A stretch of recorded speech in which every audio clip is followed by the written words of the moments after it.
¿Sabías que cada donación de sangre puede salvar 4 vidas? En los hospitales de la ciudad y en las campañas de donación se brindan turnos para donar de forma sencilla, rápida y segura. Conoce más en buenosaires.gov.ar/donasangre. Buenos Aires Ciudad. Shell Argentina auspicia este programa. Estudia actuación en Timbre 4. Niños, adolescentes, adultos. Dirección Claudio Tolcachir. Informes en www.timbre4.com.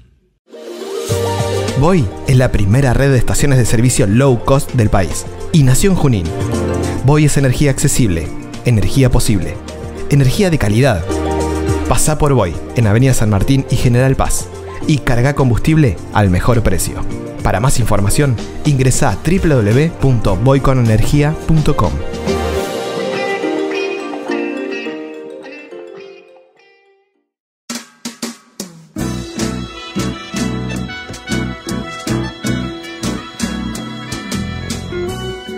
Entrevistas con los protagonistas de la política, la cultura, el espectáculo, la música y el deporte. Un diálogo abierto para pensar desde una óptica diferente. Voces y Memoria, los martes de 20 a 21 con la conducción de Hernán Dobri. A noite fecunda, os gritos do seu sangue, e ardo en silencio. Buenas noches, bienvenidos a una nueva emisión de Voces y Memorias. Hoy nos acompaña una periodista, escritora y actriz. A los 14 años comenzó a trabajar en radio en su Tucumán natal y luego lo hizo también en Canal 5 de su provincia. En paralelo empezó a estudiar historia, carrera que no pudo terminar porque fue convocada por Alejandro Romay para hacer una suplencia en Canal 9. Desde ese entonces se radicó en Buenos Aires y nunca más abandonó la pantalla chica. Trabajó en televisión en CBS Telenoticias, en Ciudad Abierta TV, en BBC Mundo y desde hace casi 20 años conduce la edición nocturna de Telefe Noticias. En gráfica escribió columnas en Infobae, La Nación, en Gente, Noticias, Clarín, Perfil.com, ADN, Página 12, Farsa Mag, Ultrabrit. Fue madrina del Festival Shakespeare Buenos Aires hasta su 6ª edición. Además, estudió actuación con María Comesaña y con Penélope Cherns. En teatro protagonizó obras como Antonio y Cleopatra, Macbeth y Ricardo III. En radio trabajó en Radio del Plata y desde 2015 conduce Confesiones en la Noche por Radio Mitre. Como escritora publicó libros como Cuentos Inesperados, El Jardín de los Delatores y el más reciente, La Dama Oscura. A lo largo de su carrera recibió premios como el Tato, el Martín Fierro, el Woman to Watch y el Security. Hoy nos tomamos un café con Cristina Pérez. Muchísimas gracias por estar hoy con nosotros. Una alegría encontrarte, Hernán, en serio, una alegría. Y me encanta el nombre de tu programa, me encantan esas dos palabras que encierran evocaciones de la identidad, ¿no? La voz y la memoria. Hace poco tiempo apareció tu última novela, que tiene justamente eso, tiene algo de memoria, porque rescatás a Emilia Bassano, no voy a decir del olvido, porque es un personaje conocido dentro de la literatura inglesa, pero por lo menos para los argentinos nos traes una historia de ese romance entre Shakespeare y esta escritora que fue tan disruptiva en esa Inglaterra en la que la mujer tenía destinado un lugar casi utilitario, podríamos decirlo de alguna forma. Y ella como primera escritora que publica es muy fuerte. Mi pregunta es, vos llegás, según lo que decís en el libro, a través de una cita bibliográfica. Sí. Que como a todo periodista que es curioso, le llama la atención es algo y lo guarda. ¿Cómo fue el proceso a partir de ese dato hasta llegar a La Dama Oscura que tenés hoy ahí en mano? Es muy curioso porque es cierto, fue casi un llamado periodístico el de la pista, ¿no? Pero ante todo, ahí hacemos un punto y decimos un llamado periodístico, pero en una búsqueda emocional, porque yo quería saber quién era la mujer que había amado William Shakespeare en secreto porque él la nombra crípticamente en sus sonetos como dama oscura, y en secreto porque era una relación prohibida. Y una relación que, además de tener connotaciones muy tempestuosas por las prohibiciones que en ese momento rodeaban a los vínculos, también tiene las vicisitudes de encuentros cruzados o amores cruzados con otras personas. A ver, yo cuando empecé a buscar a esta mujer, ni por asomo pensé que me iba a encontrar con la primera mujer en publicar un libro en la literatura inglesa y con una mujer que en sí misma corporizó una especie de avanzada de la mujer moderna. Uh-huh.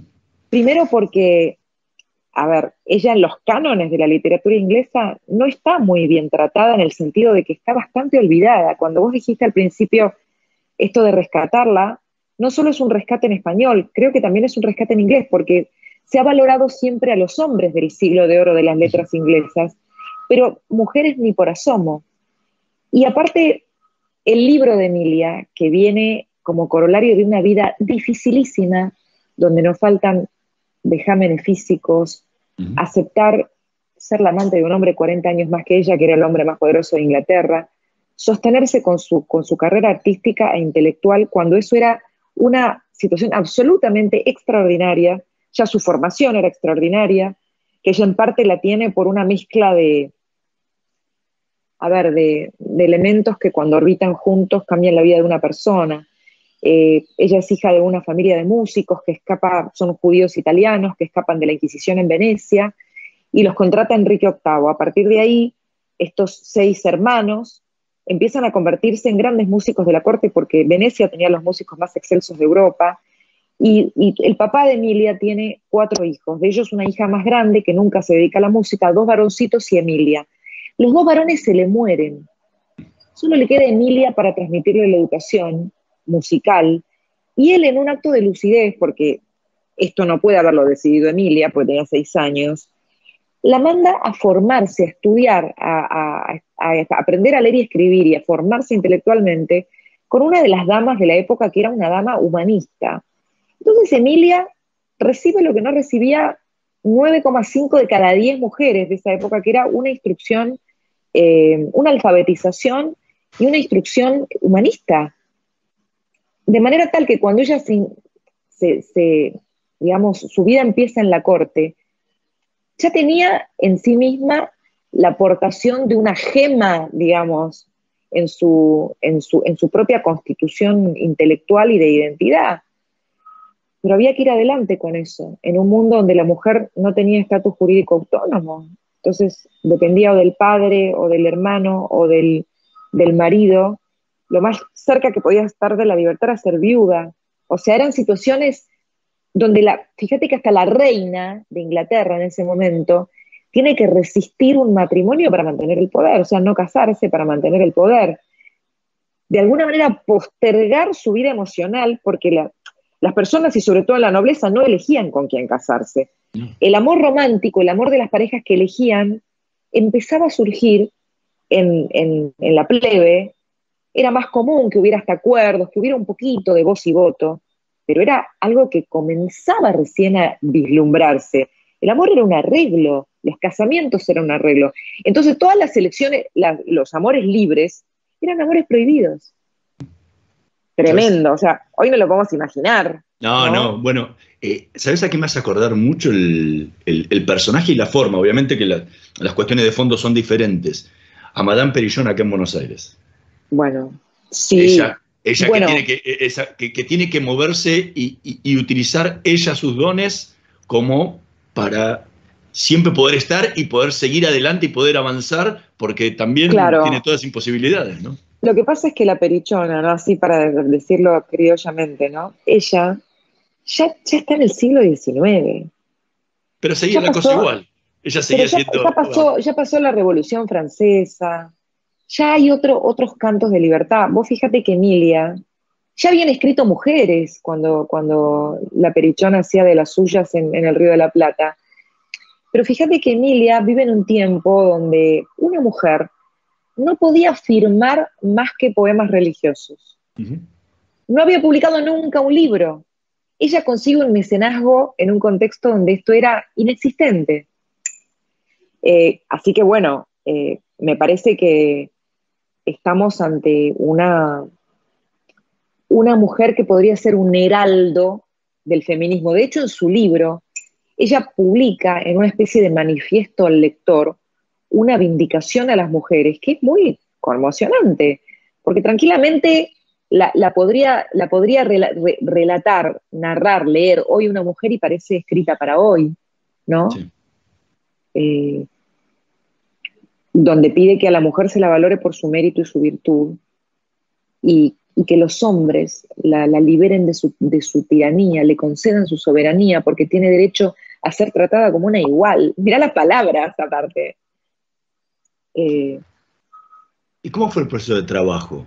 O sea, desde que encontraste esa cita bibliográfica hasta que, o sea, todo el proceso de investigación, porque si bien tiene mucho de investigación, hay algo que vos decís importante al final del libro, que pasa como una frase que por ahí muchos no le presten atención, y que es importante hoy en día, en general en la historia, que es no solamente toda la investigación bibliográfica, sino ponerse en el cuerpo de una persona que vivía en esa época.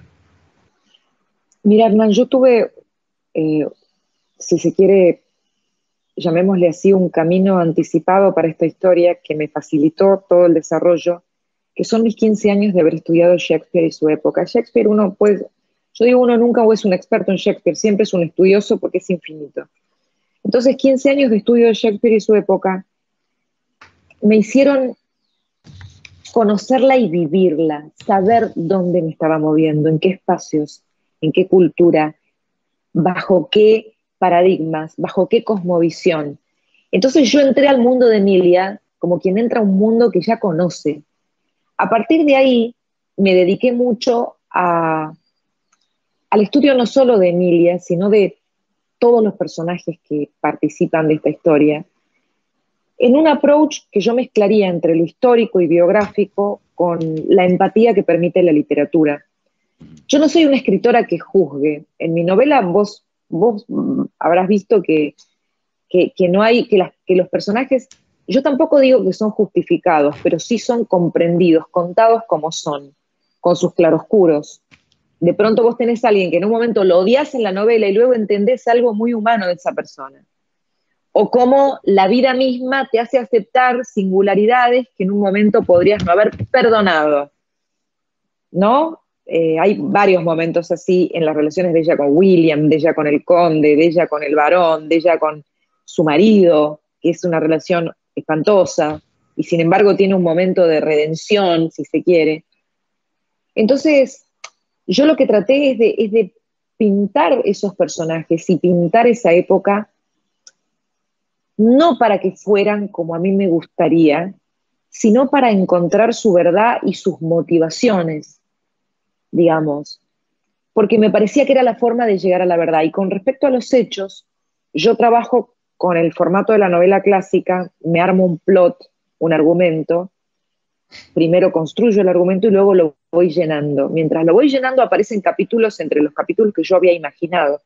Y es como que va tomando encarnadura la novela, pero yo ya de entrada me imagino las escenas, dónde transcurren y qué pasa. El núcleo de la acción lo hago primero, y luego voy llenando con lo que tuve de investigación. Bueno, acá pongo esto, y luego lo que me vaya faltando. Ejemplo, si sé que algo transcurre, no sé, en el Palacio de Whitehall, que yo tengo somera idea, pero luego tengo que ver, bueno, leo sobre ese espacio, elijo en qué lugar de ese espacio, qué muebles, qué luz, qué temperatura en ese año, qué pasa, todo. Y hay como un trabajo de capas para lograr eso. Y luego, por supuesto, si bien hay cosas que yo, digamos, las brechas, las gaps, los vacíos, los voy tejiendo con ficción, hay muchísimo del libro, un 70-80% del libro que es historia pura. Entonces, eso para mí es como, era mi objetivo, digamos. Estamos conversando con Cristina Pérez. Vamos a escuchar el primer tema que eligió para esta noche de Voces y Memorias, Moon River, en la voz de Carla Bruni.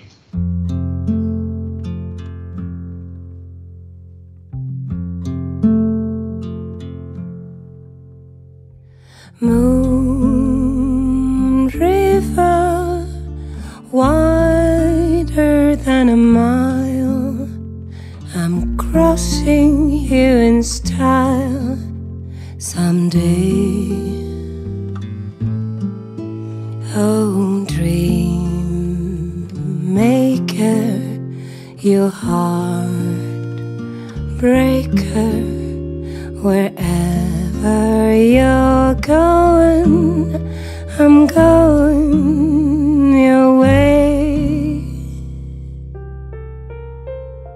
Two drifters off to see the world. There's such a lot of world to see. We're after the same rainbow's end, waiting round the bend, my huckleberry friend, Moon River and me.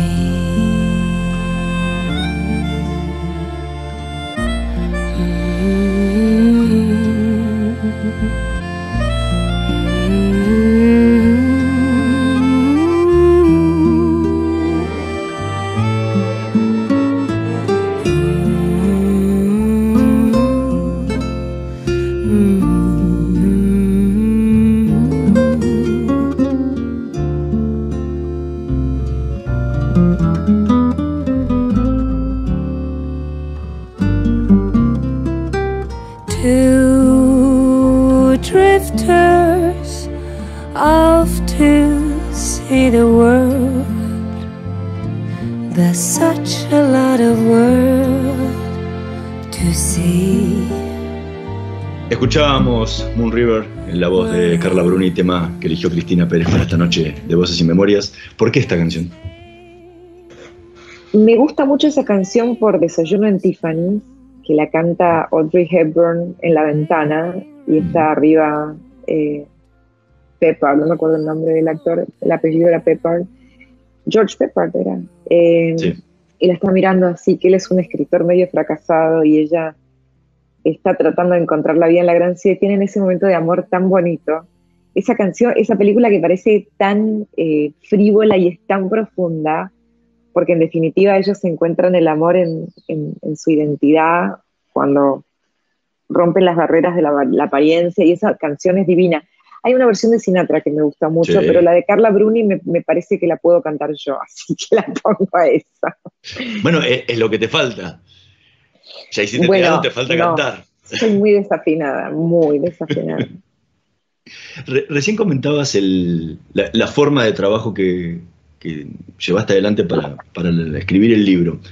¿Por qué recurriste a capítulos tan cortos? Bueno, porque eso creo que está en mi temperamento. Yo soy explosiva. Yo hago thrillers. Ya me pasó con la otra novela, con El Jardín de los Delatores, que ya ese yo lo pensé como un thriller.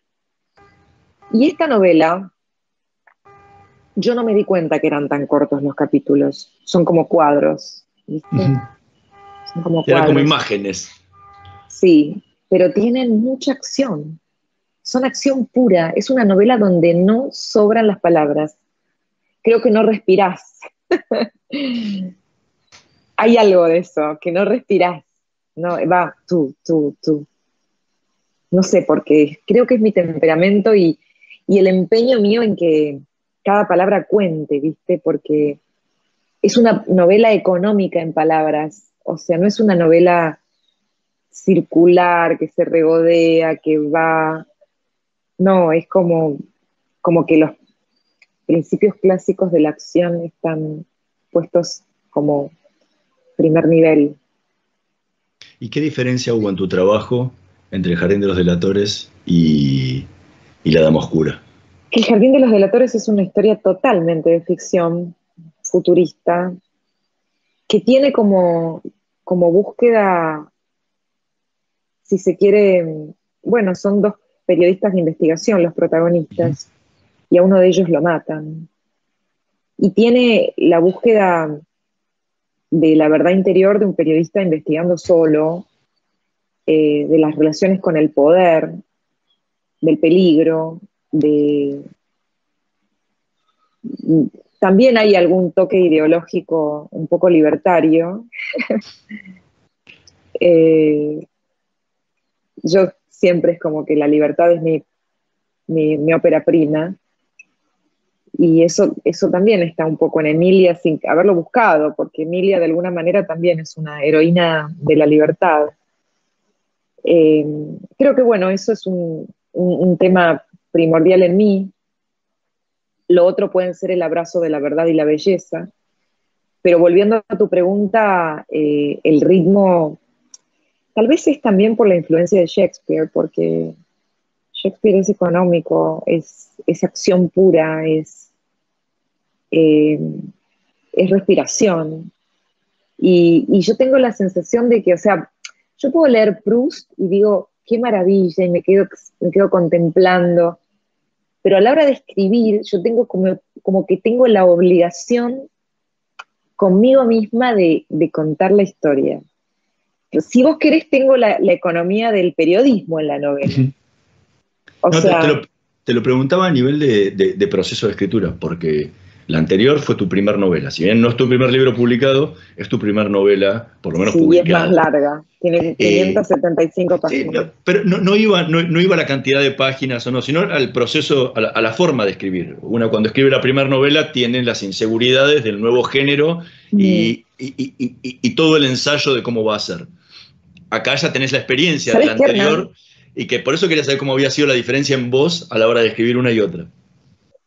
Es que lo que manda es la historia, y en ese caso estaba esculpiendo la historia. En este caso yo tenía claro lo que tenía que pasar, y entonces a veces era perfecto contarlo de una manera breve y directa, sin que le falte poesía, porque es un libro que tiene mucha poesía, pero ya sabía lo que tenía que estar ahí.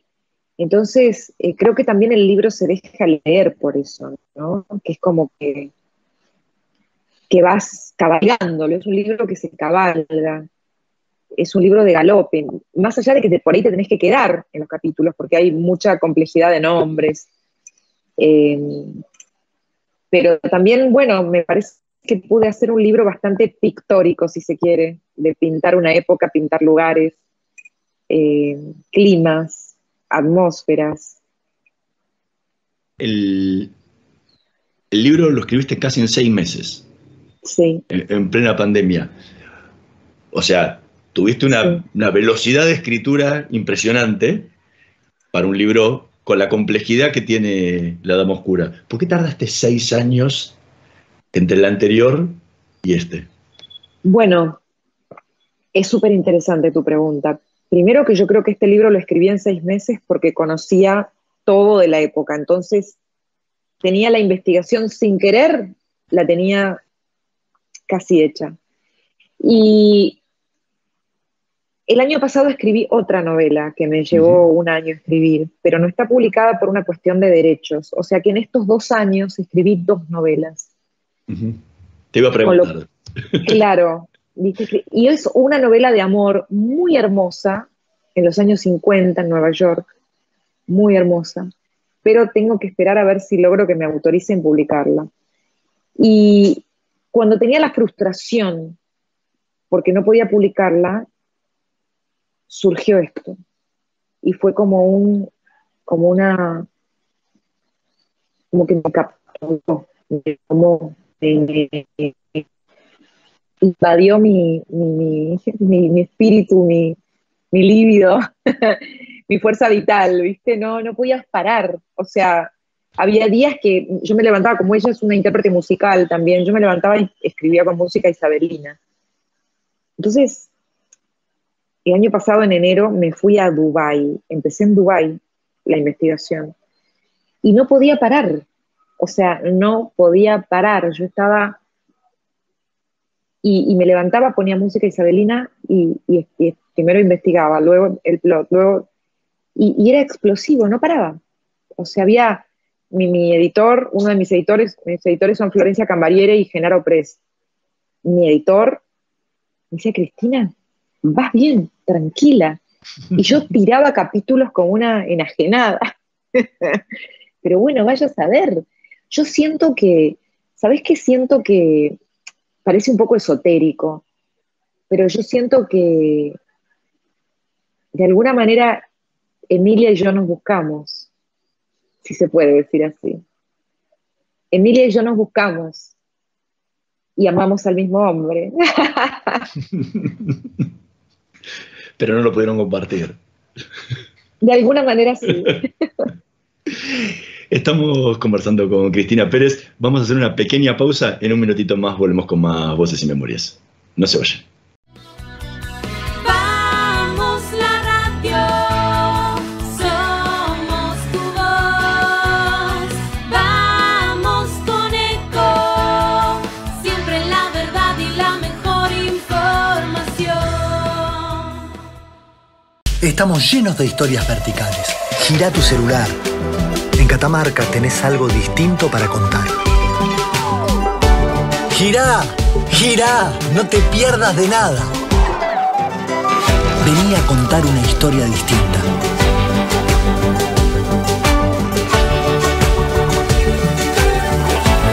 ¿Querés descubrir algo distinto? Girá y vení a Catamarca.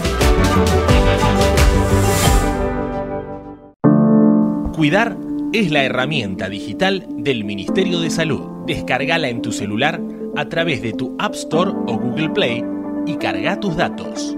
La aplicación te permite hacer un autodiagnóstico, acceder a tus certificados y consultar el resultado de tu hisopado. Ahora podés acceder a la información provista por el Ministerio de Salud y ver tu diagnóstico COVID-19 de forma rápida y sencilla. App Cuidar. Sigamos cuidándonos. Gobierno del Pueblo de Merlo. Intendencia Menéndez. Informate en ecomedios.com. Seguinos en Facebook. Ecomedios Live. Voces y Memoria. Una hora con los protagonistas de la política, la cultura, el espectáculo, la música y el deporte para pensar desde una óptica diferente.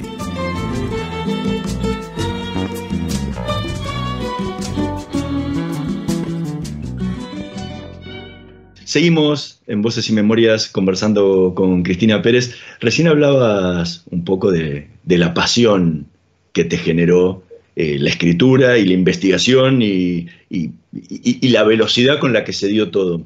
En una entrevista te escuché decir que para vos la literatura es más importante que lo que escribas haciendo periodismo. Sí. Hay varios colegas que empezaron siendo periodistas y que después devinieron en escritores y terminaron abandonando el periodismo y dedicándose a la literatura. ¿Te ves dentro de esa posibilidad?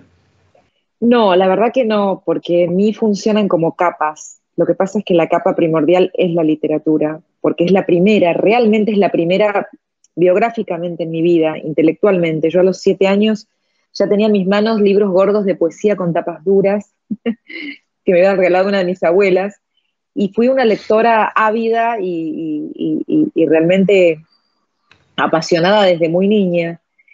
Entonces, yo abrazo el periodismo, primero desde lo audiovisual, la parte gráfica en mí, como periodista gráfica, tarda, es más reciente, y yo llego a escribir, perdón que lo diga, súper bien, una nota periodística, un ensayo periodístico, o lo que sea, porque estudié y me formé con la literatura. O sea, yo, después de aquellos 2 años de historia, lo que más estudié es literatura inglesa e inglés. Y literatura inglesa que hice 3 años en la Universidad de Londres, 3 cursos en Oxford, uno en una escuela de Oxford en Boston y 2 en la Universidad de Oxford. Es todo ese estudio literario, a mí me formó para luego poder escribir coyuntura. Entonces yo no escribo desde, o sea, a ver, el noticiero lo escribo siempre, yo escribo mis presentaciones. Eso ya es como pirámide invertida, así como brutal, porque a veces en un noticiero escribí 18 segundos. Esa economía yo la tengo como automática, me sale. Pero cuando yo escribo un editorial, o escribo una nota periodística, o escribo un ensayo periodístico, yo tengo tiempos y registros literarios, digamos. Y eso es perfectamente notable. Entonces, ahí hay capas, digamos. Yo tengo la capa más netamente periodística en lo audiovisual, pero mi lenguaje está construido desde lo literario. Es como si te dijera un periodista que tenga su primera capa, su capa primordial en la abogacía. Porque ahora hay estudios de periodismo, antes no había. Yo cuando empecé a trabajar periodismo no había universidad de periodismo, facultad. Entonces, si te tomás un periodista, no sé, Morales Solá o qué sé yo, Grondona, no sé, te acuerdas que eran abogados, son abogados. El abogado, el profesor de Derecho va a escribir periodismo desde ahí. Si Tomás Fernández Díaz, que es otro novelista exitosísimo en el caso de él, porque yo ojalá un día llegue a vender o a tener bestsellers como los que tiene Jorge, vos fíjate que la narrativa periodística de Jorge es literaria. Y si lees a Morales Solá, que está a la par en el diario, es otro registro periodístico. Sí. Entonces, eso, la capa primordial de un periodista, luego pasa a su trabajo gráfico. Entonces, no son competencia, no es una disociación, es una asociación. Es cómo manejás y tratás las palabras, es cómo las combinás para dar un mensaje. Y por supuesto el mensaje cambia, pero lo que puede ser que se una entre mi registro literario y mi registro periodístico es que a mí me gusta ser muy fiel en la comunicación de la historia, realmente, y ser muy asertiva. No me gusta que algo que quede un cabo suelto, no me gusta tampoco cuando editorializo, cuando opino que no haya una estética, por ejemplo. Y eso me parece que es la literatura, ¿no? También. Sin embargo, todo lo que decís llevó mucho tiempo sacarlo, porque durante mucho tiempo escribiste, pero no te sentías con la fuerza para escribir ficción y publicarla, ¿no? No, y peor, yo escribía... sufrí un montón ese proceso. ¿Qué fue lo que te permitió hacer ese clic y cambiar y decir, bueno, arranco por este nuevo camino? Es que te juro, Hernán, que eso se lo debo a Shakespeare. Yo estaba bloqueadísima. Me acuerdo como si fuera hoy que yo soy muy amiga de Pablo Sirven y me acuerdo que intercambiamos unos mails. Me decía, Cris, escribís bárbaro, mira estos mails que escribís. Y yo le decía, pero no puedo escribir. Yo le decía, no puedo escribir. Y le escribí unos mails así, pero yo no puedo escribir, le decía.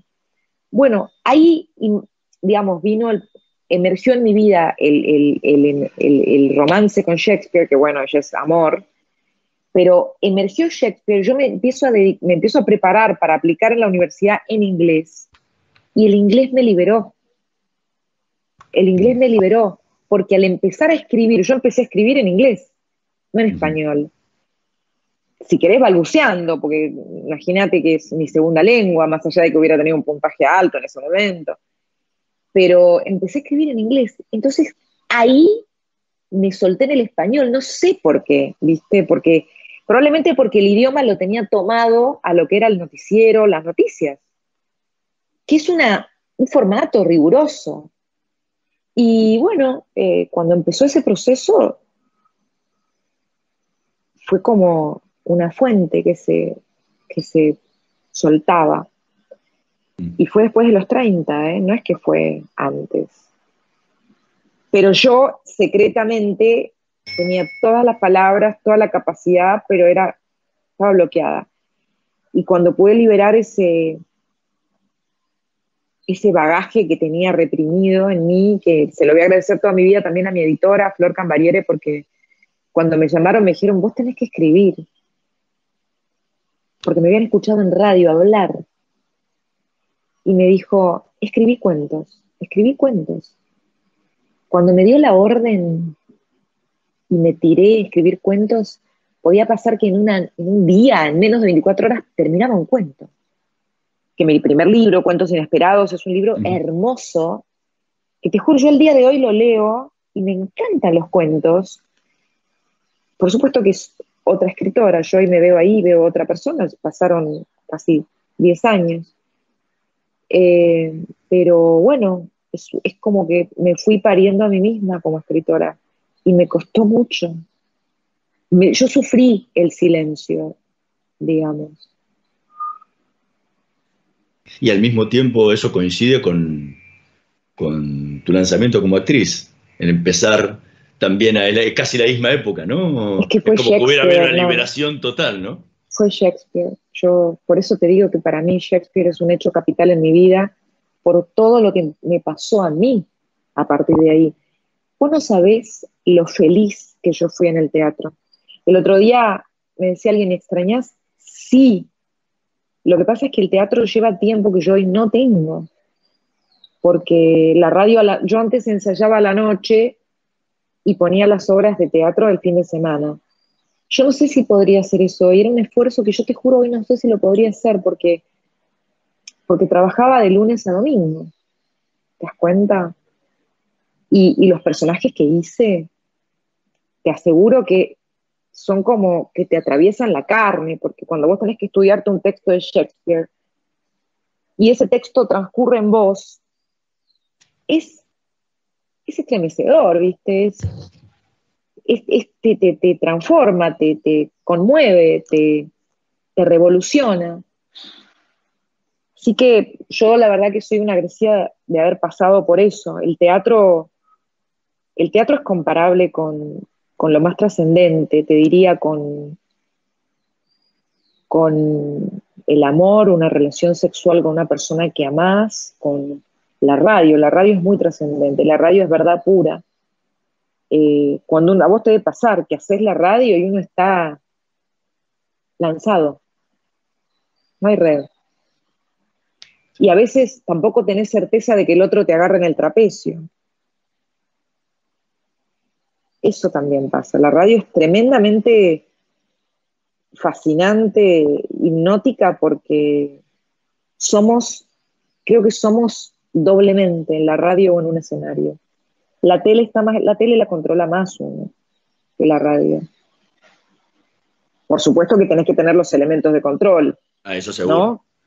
Que ahí yo soy un robotito, en la tele estoy como en la vida natural. Nunca le tuve miedo a una cámara. Yo soy una cámara a los 16 años y empecé a hablar como si mirara a alguien a los ojos. Para mí era total normalidad. Y en ese momento no había un mundo selfie como ahora, que la cámara es normal. La gente le tenía terror a las cámaras. Sí. Pero bueno, qué sé yo. Son los viajes que nos tocan, ¿no? Estamos conversando con Cristina Pérez. Vamos a escuchar el segundo tema que eligió para esta noche de Voces y Memorias, Times Wait for No One, en la voz de Freddie Mercury. Wow. Time waits for nobody. Time waits for nobody. We all must plan our hopes together, or we'll have no more future at all. Time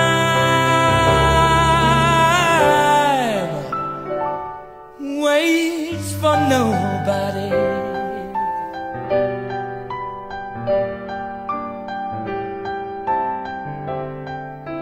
We might as well be deaf and dumb and blind. We know that sounds unkind,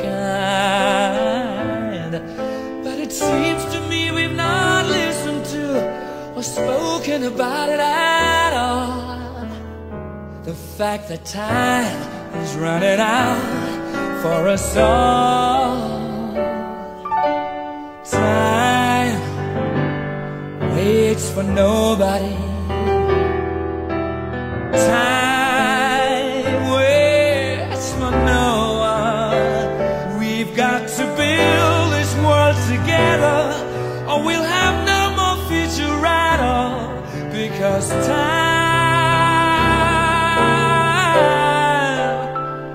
it waits for nobody, nobody. You don't need me to tell you what's gone wrong. You know what's going on. And it seems to me we've not cared enough or confided in each other at all. It seems that we all got our backs against the wall. Time waits for nobody. Time waits for no one. We've got to trust in one another, or will I never future at all? Because time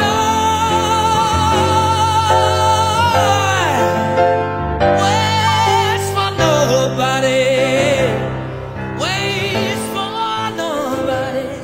Escuchábamos Times Waits for No One, tema que interpretaba Freddie Mercury en su carrera solista, tema que eligió Cristina Pérez para esta noche de Voces y Memorias. ¿Por qué esta canción? Ese tema se conoció cuando él ya había fallecido, bastante recientemente. Lo encontró uno de sus productores casi arrumbado, y era un tema que no lo había, Freddie no lo había querido publicar porque sentía que su voz no estaba muy bien. Es un tema conmovedor. Creo que para este tiempo de pandemia incluso tiene como un mensaje que va al corazón, que es que el tiempo no espera a nadie, que el tiempo es ahora, o sea, el tiempo es tuyo, pero usalo, ¿no?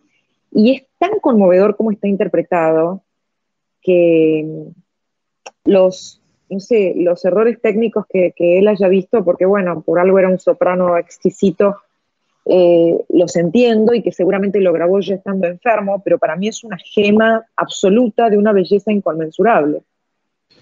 Recién hablabas de lo que es estar en la radio y lo que significa, ¿no? En voz, cuando estás frente a un micrófono. ¿Qué sentís cuando escribís? Que Dios me comparte sus perfumes.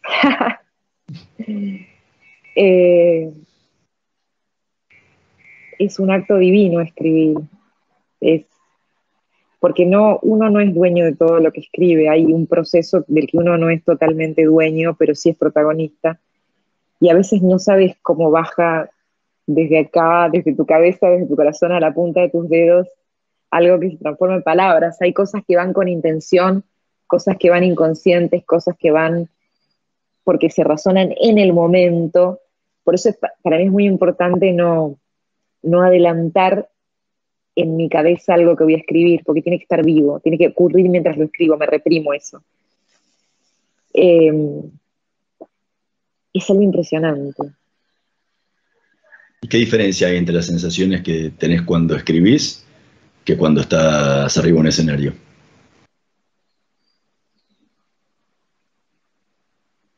Lo que pasa es que escribir es una épica de la imaginación, un jolgorio de las neuronas. Y el escenario es carne, es vida en estado puro, es representación. Como dice Peter Brooks, que si te gusta el teatro, léelo, por favor, es hacer presente.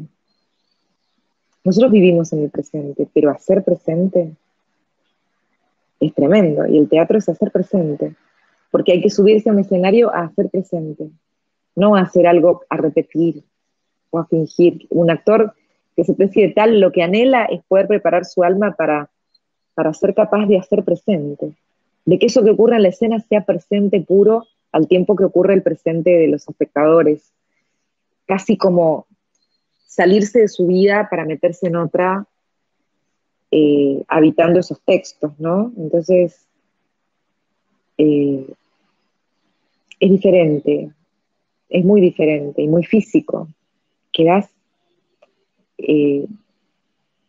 que sentís tus moléculas en el teatro.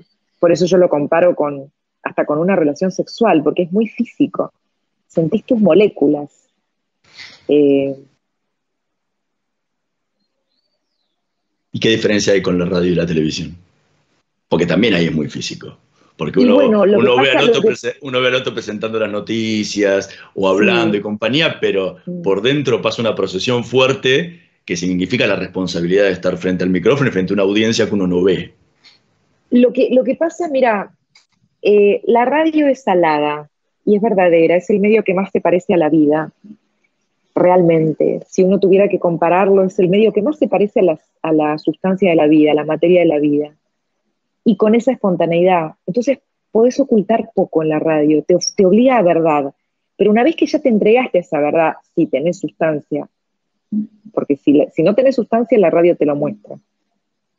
Y decís, epa, tengo que laburar. Pero a diferencia de eso que tiene la radio, alado, verdadero, descarnado, la tele es el control de la presencia primero. Es mostrar, es expresar desde lo gestual, a veces lo sutil, un mensaje que, bueno, en el caso de un noticiero es un mensaje muy riguroso, muy constreñido a tiempos, a formatos, a género, popular, muy popular. Y el control de la presencia y de la economía de la presencia en un noticiero es tremendo, porque yo no sé si hay un lugar donde uno esté más solo en la televisión que un plano 4x4. Porque vos podés, no sé, ser actriz y estar dándole un beso al chico en el plano corto, pero no sos vos, es tu personaje. En cambio, en el noticiero, sos vos. Y es tan tiránica la imposición de la imagen. Yo me acuerdo, Pérez Loazó me decía, negra, tenés que estar siempre impecable, porque la televisión es un microscopio. Entonces, yo puedo haberme preparado un remate espectacular para una nota y tenía una pelusa en la solapa y la gente va a ver la pelusa. Sí. Fin, ¿no? Entonces, o que de pronto vos, no sé, haces un montón de laburo, pero te recuerdan porque, no sé, yo tengo un noticiero de Canal 9 que hacía a la medianoche y yo tenía un monitor adelante, entonces yo prestaba la noticia y decía, y miraba. Y la gente durante años se acordó de ese noticiero porque yo miraba al costado. Yo digo, ¿me habrán escuchado alguna? No, sí me escuchaban, pero digo, qué impresionante. Entonces, de hecho, me acuerdo una vez Miguel del Cel, que tenía un programa que era La Tota, me imitó. Entonces Miguel del Cel exacerbaba y decía, no sé qué, ¡pum! Así, y se tenía el pelo. Y yo decía, ¿cómo la tele te hace en un punto una caricatura? ¿Entendés? Sí. Porque te exacerba líneas de lo visual que ya está, quedaron ahí. Y por eso es control de la presencia, es control la televisión. La televisión es control. El que crea que no, se equivoca, porque para poder ser vos en la televisión, primero tenés que controlarlo todo. Y ahí puedes decir, bueno, ahora soy yo. Ahora que controlé todo, que sé que cuando quiera ser yo, tengo todo controlado, voy a ser yo. Pero antes de eso, no. Entonces puedes llevarte una vida ser vos en tele. Recién hablabas de lo que implicaba el proceso y lo que sentías al momento de escribir el libro. ¿Qué sentís cuando lo terminás? Desde el punto final y se terminó. Bueno, yo en este libro sabía cómo era el capítulo final. Creo que lo tenía casi escrito el capítulo final. Pero cuando llegó, cuando lo terminé, lloré mucho, porque el capítulo final es hermoso, pero también te hace llorar. No sé si a vos te hace llorar, pero a mí me hace llorar. Cada vez que lo leo lloro. Entonces lloré mucho, hice mi duelo, pero sentí que había logrado comprenderlos a ellos, y que la historia expresaba sus contradicciones, sus imposibilidades, desde un lugar muy verdadero y redentor, ¿no? De los dos, de todos los personajes, pero llegaba a ese punto de reconciliación con la realidad, sin que prevaleciera el odio, el rencor, el dolor. Entonces, porque creo que ese tiempo era un tiempo de aceptación de cosas que hoy no nos imaginaríamos aceptar, pero fue un duelo, como me pasaba con las obras de teatro. Yo terminé una obra de teatro y una vez me dijeron, bueno, vas a ver que el primer fin de semana después de una obra te vas a sentir muy mal. Eso me lo dijeron y yo me olvidé. Cuando terminé mi primera obra de teatro, a la misma hora que hubiera estado en función, me descompuse. Me descompuse y me asusté. Me acuerdo que mi pareja de entonces, viste, quería llamar al médico. Yo estaba amarilla, desvanecida. Y al rato, cuando ya estaba un poco mejor, me entra un mensaje de mi compañero de escena y me dice, ¿vos también estás mal? Y ahí caí. Bueno, en el libro también tuve un duelo. Por eso lo volví a leer como 3 veces, porque no me podía ir. ¿Y cuando lo recibiste en papel, qué sentiste?